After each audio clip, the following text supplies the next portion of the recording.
everyone, this is the Bones Day broadcast here with you today on February 15th, 2022. This is Mariyonna Price. And this is Chase Edenfield, live from Effingham College and Career Academy in Rincon, Georgia. Where we serve you with the hottest topics of the day, your news, our business. For our first story of the day, more than a dozen historically black colleges or universities around the country have received bomb threats on just the first day of Black History Month. That's horrible. Black History Month is a time for accepting, definitely not threatening. A wave of bomb threats were made on the first Monday and Tuesday of February, affecting more than 18 colleges around the United States. Bomb threats are no joke and can be traumatizing for students. With the pure quantity of threats and the seriousness it entails, you really have to think about which threats can become a reality. Especially at a time like this, where we just got over the Capitol building attack like a year ago. It's scary having that thought in the back of my mind, like these bomb threats could really happen. Exactly, and I definitely agree, since those hard right-winged protesters only wish to hurt other people. Let's be honest, they were domestic terrorists. These students will forever be wary and afraid to go to class because of these threats that never even happened. Why let these bomb threats, which clearly are just empty threats, affect us to the core the way that we do?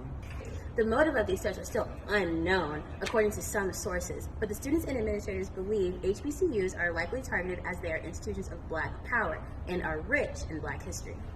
Definitely, this hardens the resolve, and so many Black Americans have fought and continue to fight for their right to receive a quality education.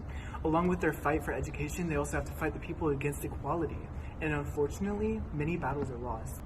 All right, Chase. Well, thank you for the update on the HBCU bombings throughout the U.S. Let's now switch to our second story of the day from out in the field. Reporter Abby, take it away. Hello, Bones Day broadcast. I'm Abby, out in the field, and I'm here today with the member of the National Alliance to End Homelessness interest group. Say hello to our audience. Hello and good morning, Bones Day broadcast. I'm Chloe Lynn, a representative from NAEH. I'm here today to share a little information about our lovely interest group.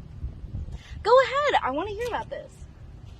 Well, to start off, we're a nonpartisan, nonprofit organization that hopes to end homelessness through our solutions. We as a group work with a bunch of federal and local partners to create a policy and gather resources to support these solutions we create. So, how does this affect society and the people that are affected by homelessness? Well, some of our elements of our strategy that have been super successful, which are offering permanent housing, create local systems to end homelessness, and outcomes that have focused on the crisis system. The percentage of people experiencing homelessness have declined by 27%.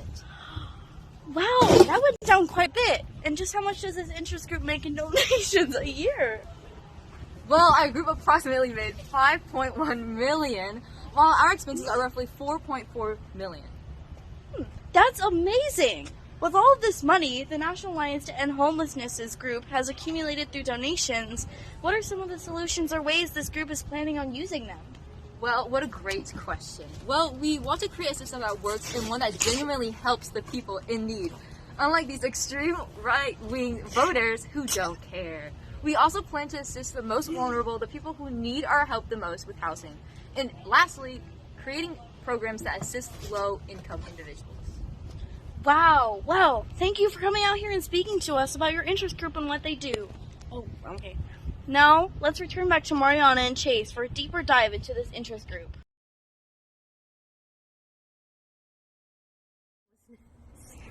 All right, thank you, Abby and Chloe, for the very informational interview. Now for our story. As of October 5th, 2021, the National Alliance to End Homelessness has created an act called the Build Back Better Act, which was introduced to Congress to fulfill President Biden's Build Back Better plan.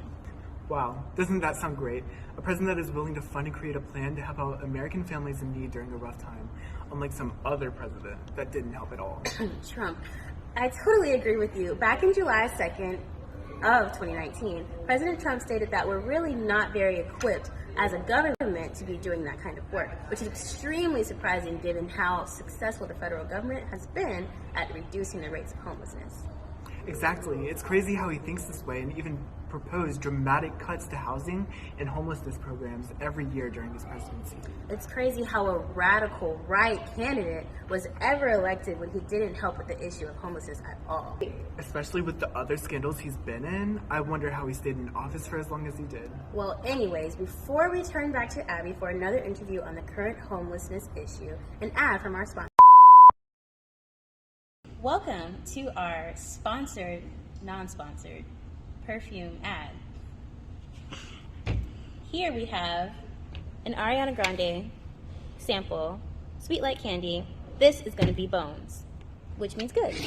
Victoria's Secret is often overhyped, but this bombshell smell, very much Bones. Here we have Pink Caviar from, I believe, the Fragrance Outlet and Tanger Outlets. Very good. It gives bones. Now, before you even get to this one, don't even try it. It's not worth your money. This one, no bones. And lastly, we have Hello Beautiful from Bath & Body Works. Bath & Body Works itself is just overhyped. No bones. Hello! Welcome back to the Bones Day podcast. It's Abby once again to bring you back with the latest news out here in the field.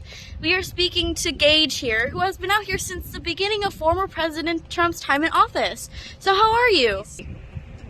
I'm good. I could have been better, but I'm doing good. Ever since President Biden's come into office, I've been able to feed myself. Good. Really?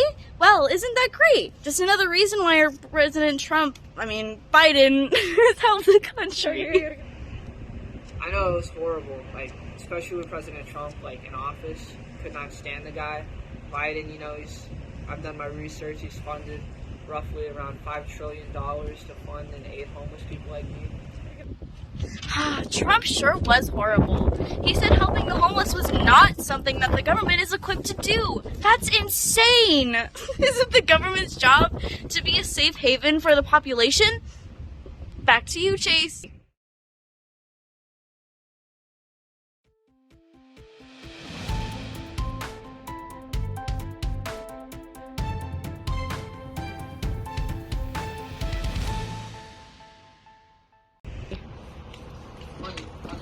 Money. Give me money. I got money.